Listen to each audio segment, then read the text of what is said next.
Nakadawat na ba ang tanan diha sa Philippines? Naana ba mo yung mga flowers and chocolates right now?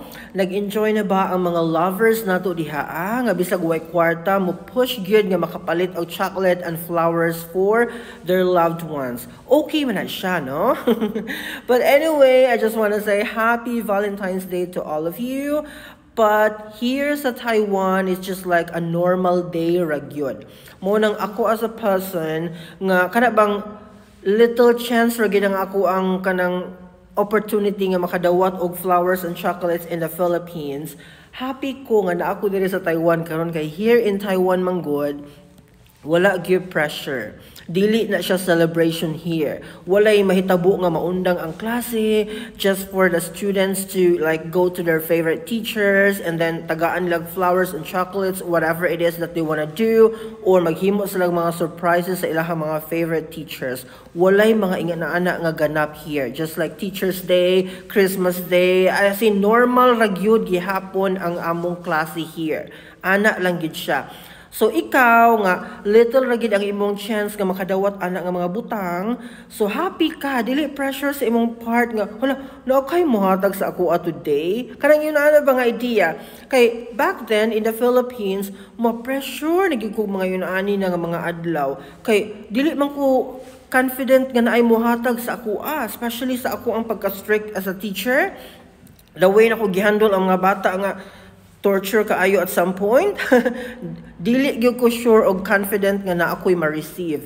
So mo nang medyo pressure sa akong Teachers Day, mga Valentine's Day, or any program like this. So here in Taiwan mga my dear, I don't care at all. Kaya wala gyud as in mingaw kaayo, normal ang tanan, nagklase ang mga teachers sa ilang mga oras.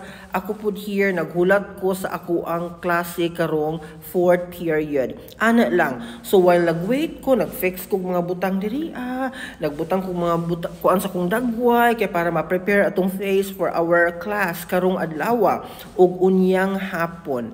Ingon ana ra siya. Nya research gamay sa mga butang nga dapat natong i-prepare para sa sunod nga semana. So teacher gyud ta today. It's like normal day ra gyud here in Taiwan karon. But I'm not sure if naba na sila mga ganap after aning adlaw, after sa among mga classes here. I don't know kung unsaon nila pag-show ilang affection to their loved ones, kawa man ko kabalo sa ilang culture. But so far sa eskwelahan within the campus, normal na gid kay siya. Like dili gyud ka ma-pressure at all kung naaba kay ma-receive or wala karong adlaw. Okay? So sa Philippines, I'm sure busy na kaayo ang tanan kay special day baya gid ni sa atoa, no? Daghan na kay mga ganap ang mga tao, but make sure lang ha nga kung nagpalit galit tag chocolate or flowers sa atong loved ones, make sure nga ato na siyang gitiguman. Wala na to na siya gipangayo sa ato ang parents or giutang nato. Just for us to show to the public nga we can afford o nagpalit kita, nag-initiate kita for our loved ones. Ayaw! Kung dili nimo ma-afford ang mga butangan na, ayaw sa. Maybe next year na lang. Daghan pa may February 14th in the world. Diba? Dili man ni karon ang last. So kung dili ma-afford, pagtigom sa gyud, ha?